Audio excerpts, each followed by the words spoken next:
अभी हमारे साथ पुनेड़ी गांव की कुछ महिलाएं हैं और ये पिथौरागढ़ विधानसभा क्षेत्र में आता है ये गांव।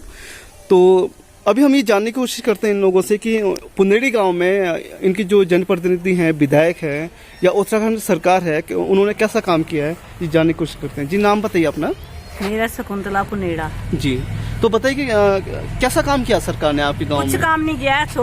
कहाँ जब जीतते हैं चुनाव के समय आते हैं, सब लोग हाथ भी जोड़ते हैं, पाँव पड़ते हैं और उसके बाद देखने नहीं आते हैं। अच्छा। और लड़का बेरोजगार, घर में दोनों लड़के बेरोजगार बैठे हैं, कौन दे रहा है हमको खाने के लिए? एक गाय पाल के दूध से क्या गुजारा होता है?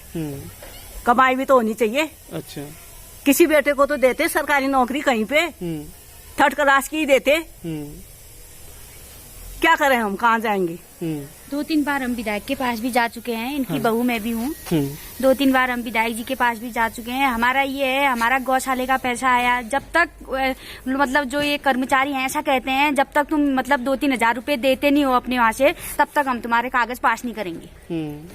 कर्मचारी ऐसा बोलते हैं। शौचालय का पैसा हमारा खाया गया है, वहाँ साइन हो रखे हैं, पता नहीं किसके हैं, हम तक पैसे पहुँचे नहीं है अभी तक। मैंने 2 बार विधायक जी को ये कागज भी दे दिए हैं और एप्लीकेशन भी मेरी डीएम कोर्ट तक पहुँची है। तो फिर भी कोई वो नहीं हुआ इसमें। आप विधायक जी चंद्रापंत से मिले? हाँ। हम मिले भी हैं चंद्रापंत जी से, और उनसे मैंने बात भी की। उनने कहा कि मतलब डीएम कोर्ट तक आप जाओ, मैं फोन कर दूंगी। कुछ नहीं होता है भैया, ऐसा है कि मतलब वहाँ तक जाओ कहते हैं वो, वहाँ जाके फिर वो कुछ नहीं करते हैं। ये हमारी बहुत ही समस्याएं। 2 छोटे बच्चे हैं, घर भी मेरा गिरा, मैंने कर्जा निकाल के मतलब कैसी परेशानी से मैंने अपना घर बनाया है। न मेरा लेटरिन बाथरूम है, न मेरे पास गौशाला है। मैं गाय पालती हूँ, मैंने 2-3 घरों में वहाँ से वहाँ मेरी गाय निकाली गई, वहाँ से वहाँ। मैं तब भी उनके पास गई कि मेरी समस्या है, मैं बच्चों को कैसे पालूं, मैं दूध लगाती हूँ, तो मैं क्या करूं करके। तो वो कहने लगे कि मैं आगे डीएम कोर्ट में एप्लीकेशन डालूं।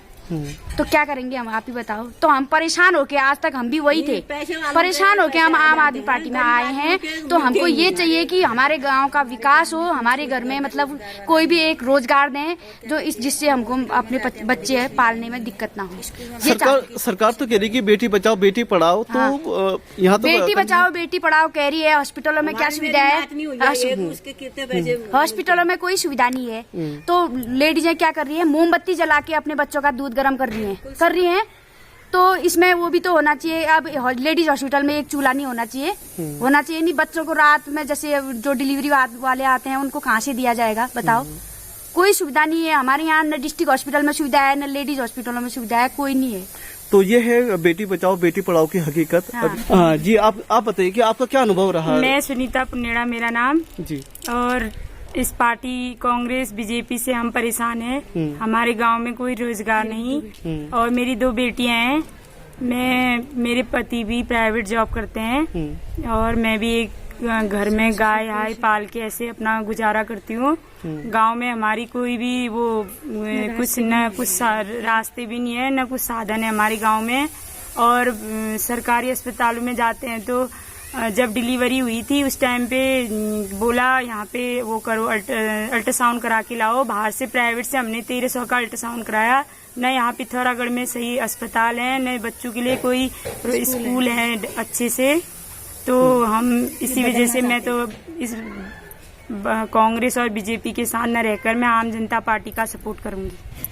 मैं ये चाहती हूँ कि लेडीजों की जो समस्याएं बढ़ती जा रही हैं उनमें हमको ये देखते हुए इस आम आदमी में पार्टी में आना पड़ा। नहीं तो हमको कोई शौक नहीं है कि पार्टी बदलने का। ये लोग अच्छा काम करते और हम पार्टी नहीं बदलते और हम इसी में सपोर्ट करते, क्योंकि इन्होंने गरीबों का तो दिन पड़ते गरीब आदमी गरीब होता जा रहा है, अमीर आदमी अमीर होता जा रहा है। लेकिन गरीबों के लिए कोई सुविधाएं नहीं है। गाँव में न स्कूलों की सुविधाएं हैं, न हॉस्पिटलों की सुविधाएं हैं, न हमको गांव में कोई रोजगार की सुविधाएं हैं।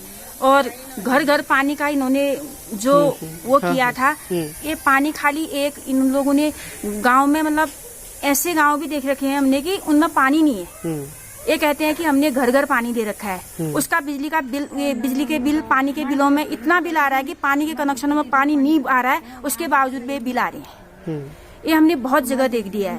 लोग बहुत परेशान हैं, जनता इन लोगों से बहुत परेशान है। जैसे हम हॉस्पिटलों में जाते हैं, हम पट्टी भी दुकानों से लेके आते हैं और न दवाइयों की सुविधा है वहाँ।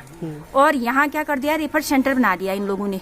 कोई भी आदमी यहाँ बीमार होता है तो सीधे क्या करते हैं, रेफर सेंटर बना दे रहे हैं और सीधे आदमी को कहते हैं हल्द्वानी जाओ, दिल्ली जाओ, बरेली जाओ। गरीब आदमी कहाँ से पैसा लाएगा बताइए ना। क्यों सरकार तो कह रही है कि हम आयुष्मान कार्ड से 5 लाख का इलाज दे कुछ रहे हैं। नहीं कर रही है, ये झूठ है, ये कुछ भी नहीं है, ये खाली दिखावटी है इनका, कुछ भी नहीं कर रही है। और मैं इतना भी बताना चाहती हूँ कि जो गरीब आदमियों का जो आधार कार्ड ये क्या कहते हैं, ये राशन कार्ड बनना चाहिए था, वो सेठों का बना रखा है जिसके घर में 2-2 जॉब वाले हैं। और गरीबों का राशन कार्ड हम देखते हैं, इतना मुआवजा हमने कर लिया है, गरीबों का राशन कार्ड बना ही नहीं है। सब ये सेठ लोगों का राशन कार्ड बना रहे हैं क्योंकि इनकी जिसकी जान पहचान है उनका ही काम भी करते हैं, गरीबों को कोई नहीं देख रहा है। इनकी समस्याएं दिन प्रतिदिन बढ़ती जा रही हैं। तो ये है उत्तराखंड सरकार के काम का हिसाब किताब। आप देख सकते हैं कि भाई कैसे काम हो रहा है यहाँ पर। आप देख सकते हैं कि पब्लिक जाए तो जाए कहाँ। उत्तराखंड इसलिए अलग बनाया गया था ताकि जो पहाड़ी राज्य है और इसको एक सही तरीके से यहाँ की जनता को फायदा मिलेगा। एक चीज और हाँ बोलना जी, बोलिए। चाहूंगी।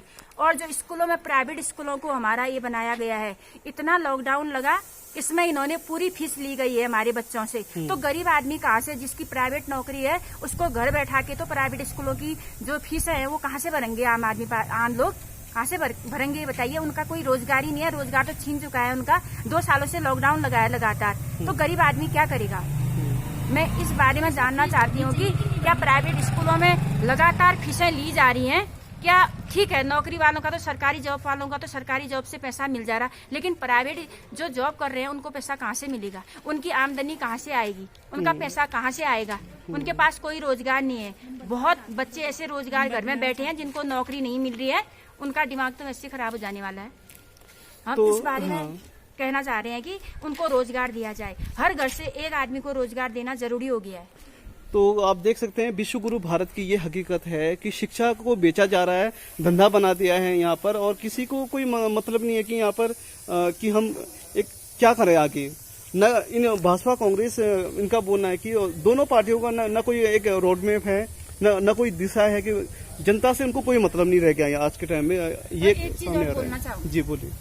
गरीब जनता जब लोन लेती है घर बनाने के लिए या गौशाला बनाने के लिए या किसी जरूरत काम के लिए लोन लेती है, तो इनसे क्या किया जाता है, 10 लाख 5 लाख का लोन गलफंदी करके इनको क्या किया, जैसे किसान लोग हमारे लोन लेते हैं, इनके गलफंदी करके इनको क्या किया जाता है कि आप लोन भरो। जो सेठ लोग, करोड़ों लोग, 1 करोड़ों में जो लोन लेते हैं उनका लोन माफ किया जाता है, एक गरीब जनता का लोन माफ नहीं किया जाता है। जैसे किसानों का है, किसान मरते हैं, क्यों मरते हैं, इन्हीं के दबाव में आके मरते हैं। तो वो किसान हमको इतना खिलाते हैं, इनकी कोई दया भाव इनके ऊपर नहीं है। क्यों ये मोदी सरकार तो कह रही है कि ये गरीबों की सरकार है, आपकी सरकार नहीं है, गरीबों की सरकार नहीं है, क्योंकि गरीब है। मोदी सरकार तक तो ठीक है, जो उससे आगे आदमी है वो तो सब अपना सब वो कर दिया उन लोगों ने। मोदी सरकार अच्छा काम कर रही है क्या? मोदी सरकार अच्छा काम कर रही है तो क्या करेंगे। क्या? मोदी सरकार ने भी नहीं, क्या अच्छा काम किया ये देखो। हाँ। तो हमारा जो था 400 में 300 में सिलेंडर आता था, कहा कि हम देंगे पैसे, ऑनलाइन आएंगे, ये होगा वो होगा। हमारा 1000 का सिलेंडर पहुंच गया है भैया,